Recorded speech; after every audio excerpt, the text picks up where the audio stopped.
could this Realme 7 Pro be the low-key Pixel 4a killer that no one was expecting or even knew about? Look, I've been using it for a little while now, and after some time, in a lot of ways it kind of is, and honestly, I feel like Realme really listened and paid a lot more close attention this time to the feedback of what people really needed and also wanted with the Realme 7 Pro. But is it enough to make it worth considering? Well, let's get into it, man. This is my full review of the Realme 7 Pro. Let's go.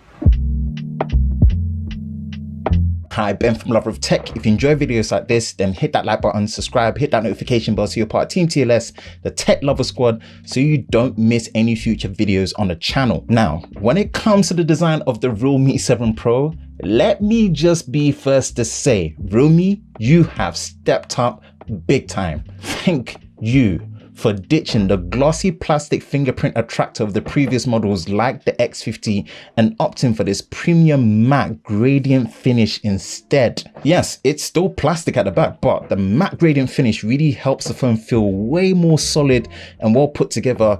So like I said before, and you guys have heard me say many times, man, if it ain't matte, I don't want it. You finally have dual speakers here, and they actually sound good, and an in-display fingerprint scanner at the front, which is obviously my favorite placement, a 3.5mm headphone port, and although it rocks on the table without a case, the camera bump is minimal, and it's great that it does come with a case in the box as well.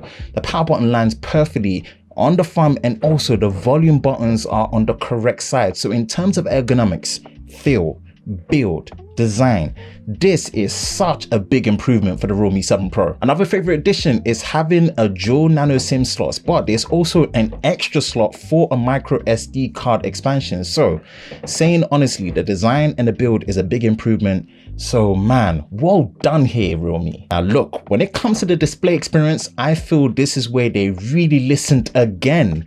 I feel like for someone like me that personally cares about having the correct and the best display experience at any price point, it feels like they really listened when it comes to the overall experience of it from the design perspective as well as the hardware choice. I've said it before, at this price point, having a high refresh rate is not needed.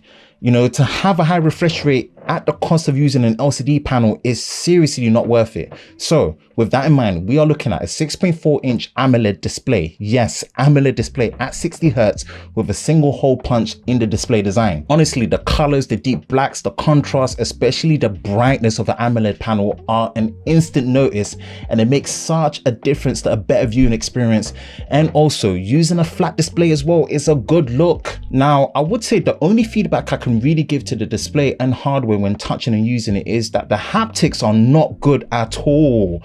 I get it, at this price point it's hard to expect top tier haptics. That's not really what I'm trying to say here, but the typing experience feels so good on this phone that having a slightly decent haptic feedback would have made such a difference. So hoping next time they take this in mind and add a decent haptic engine in here. Now let's get onto the specs and the performance. And when it comes to that, look, I can't lie, I was low-key a little bit worried, because when you hear that it's using a Snapdragon 720G, although it's a new chip, it sounds a little bit worrying. But in fact, having 8GB of RAM, yes, you heard right, 8GB of RAM and 128GB of storage really helps to balance things out well. I would say definitely go into the developer options and cut the animations down to 0.5x to really help it feel a bit more speedy when moving through apps and swiping. Now, how long the performance is going to hold up over time, that's something that you have to consider, and I definitely can't say it's the fastest phone experience I've had, even within the mid-range section, but you know what, I have to say it moves along good considering what is packing under the hood, and also bear in mind the £279 price point is coming in at as well. Now, when it comes to the battery and charging experience, whoa, let me take time. Let me just say, wow, Realme have knocked it out the park here. No joke, no cap. It's rocking a 4,500 mAh battery cell, and it feels close to a 2-day usage, and it's a definitely intense usage, a 1-day usage phone, no problems. It's easily the strongest, if not the best part of using this phone, and that's like, if that's important to you, yeah, you will have no worries with the Realme 7 Pro. But you know what, not just in terms of the battery life, the real magic is the super dart 65 watt charging, which is honestly insane, and it puts some top tier high-end flagship phones to complete shame with the ability to charge from dead zero in just 37 minutes. And on top of that, guess what? You get the charger in the box. At this price point, having charging tech and battery that is this good should be reserved for the ultra premium flagship phones. But guess what? You are getting this in a sub £300 phone. So I'm not going to downplay it.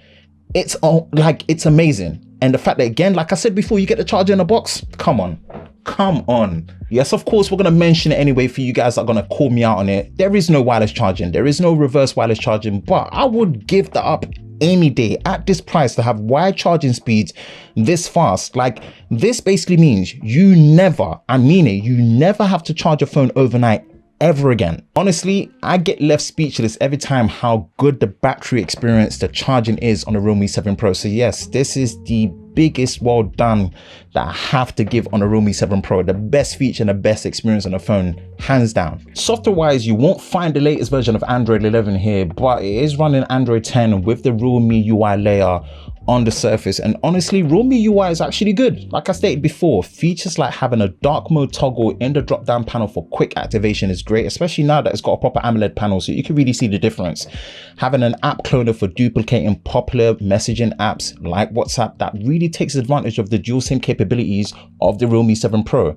So yes, the biggest amber to red flag will be how often, if any, will you be getting the latest version of Android up to date? And even if you do, when will that be coming? So look, if you're the type of person that really cares about stuff like that, at this price point even, this might not be the phone for you. Now, when it comes to the camera experience, although it's not the strongest part of the Realme 7 Pro, my goodness, is it the most improved part of the phone, which really brings home the narrative of what I was saying with they really listened. We finally get video stabilization on the main camera all the way up to 4K UHD 30 frames a second, and even stabilization on the front facing camera. The detail on images are good, and the improvement to dynamic range for me is noticeable. And although not perfect, it manages exposure and highlight on the skin overall much better than before. Colors on the rear camera for video and stills lean more to a saturated style, but it's actually, personally to me, well handled.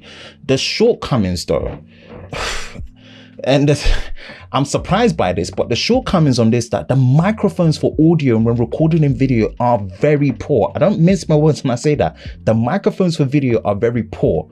The 2 megapixel depth and macro sensors to me are still pointless, even at this price point, especially at this price point, which they should have just taken that away and just done some form of camera hardware Tetris and just added the extra 2 megapixels and 2 megapixels onto the 8 megapixel ultra wide, and actually just giving you a 12 megapixel ultra wide instead of an 8. And they should have just taken it away, just like they did with the front facing selfie on the X50. Now you have a single hole punch instead of an extra 2 megapixel depth pill shape on the selfie. But another praise I have to give is the standard nighttime photos for the main sensor hold up really well, even without the night mode active. I did an ultimate camera test, so go check it out in the cards above and in the link in the description below. But like I said, although not the strongest part of the Realme 7 Pro, this is such a big step in the right direction, to the point where I can say, although not class leading, it's more than good enough at this price point. Let me wrap this up. In conclusion, all I can say, thank you for listening, Realme. Yes, I wish there was better haptics. Yes, I wish there was a better audio with the microphones for video. Yes, I wish the 2 megapixel depth and macro sensors were just not there in favor of an even better ultra wide angle sensor. But even me saying that, you've got to remember, £279 is killer. And I would seriously say, for anyone that was actually looking at purchasing the Realme X50 5G, which is now the exact same price brand new on Amazon as the Realme 7 Pro, if you don't need 5G, you don't need the high refresh rate 120Hz LCD display and Snapdragon 765G for gaming, then definitely consider the Realme 7 Pro instead. Now Realme, just keep listening, and hopefully all the things that were said here are addressed in the next version and then some. That is my review of the Realme 7 Pro. Did you guys know about this phone? Let me know in the comment section below if any of you have actually picked it up, if you're considering it, what your thoughts are on it. Apart from that, that's it for me, Ben from Lover of Tech. If you enjoy videos like this, you know exactly what to do. Hit that like button, hit that subscribe button, hit that notification bell so you're part of Team TLS, the Tech Lover Squad, so you don't miss any future videos on the channel. I hope you're all safe during this time. I will catch you in the next one. Peace.